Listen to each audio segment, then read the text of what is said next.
A moral panic is something that begins out of legitimate concern for a problem that is affecting America, particularly its children, and then gets conveniently routed onto a group or groups of people who it is in the interest of another group, for whatever reason, to demonize and describe as subhuman. Won't somebody please think of the children?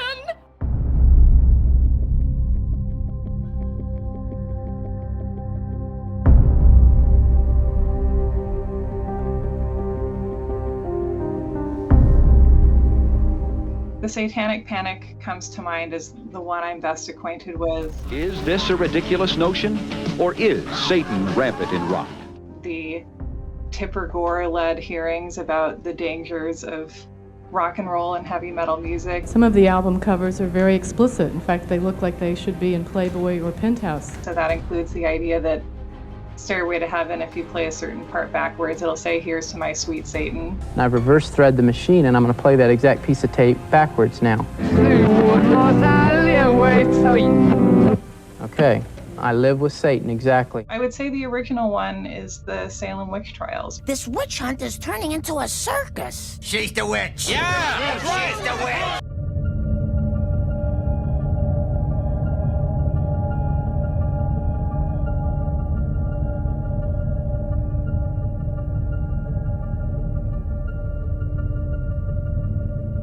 Some children allege that a living creature was sacrificed on the church's altar.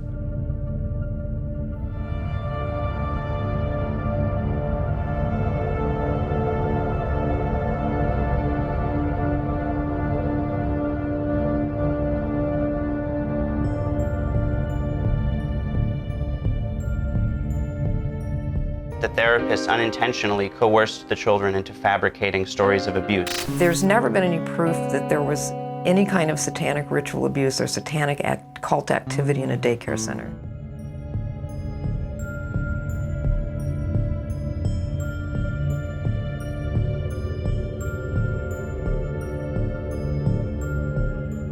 The idea driving the Satanic Panic was this question, who would molest a child? And the answer that American society found in that is, well, a Satanist would. Not anyone that you recognize, not anyone that you know, not anyone in your family. And if it is someone in your family, then they've been living this incredibly strategic double life as a Satanist. And you can't feel guilty for not suspecting or noticing any of the potential warning signs, because this was somebody who just is absolutely nothing like you. And we have people who spent 5, 10, 20 years in prison for Satanic Panic related charges, people who are still in prison because of them.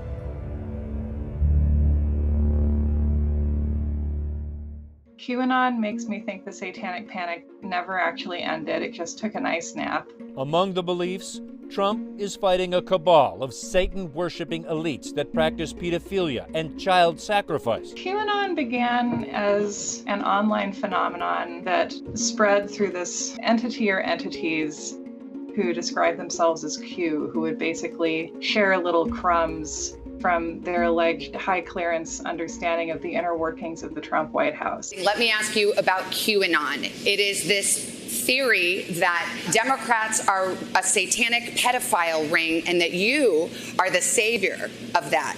I do know they are very much against pedophilia. They fight it very hard. The way moral panics develop currently, they're able to grow and mutate and develop side narratives in a matter of days or weeks on Facebook and TikTok that I think would have taken months or years in the 1980s. There's something particularly insidious about how a moral panic is so capable of turning us against each other and kind of making people feel that communication has become impossible.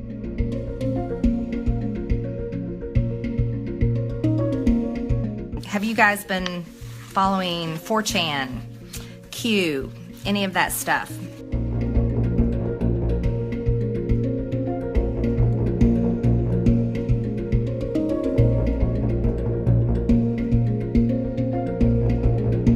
I I feel like the best thing we can do is just be mindful of the stories that we encounter and take it upon ourselves to fact check things that conform to our pre-existing ideas. And especially, when we're being offered a story by the media that is playing on our fears of each other, our fears of the bad thing that could happen to us, to think, is this story, does this feel powerful to me because it's playing on my biggest fears as a person, or does it feel powerful because it's something I really should be concerned about? And sometimes both are true, but sometimes it's only one. Our country and our elitists are literally using the blood of children to fuel their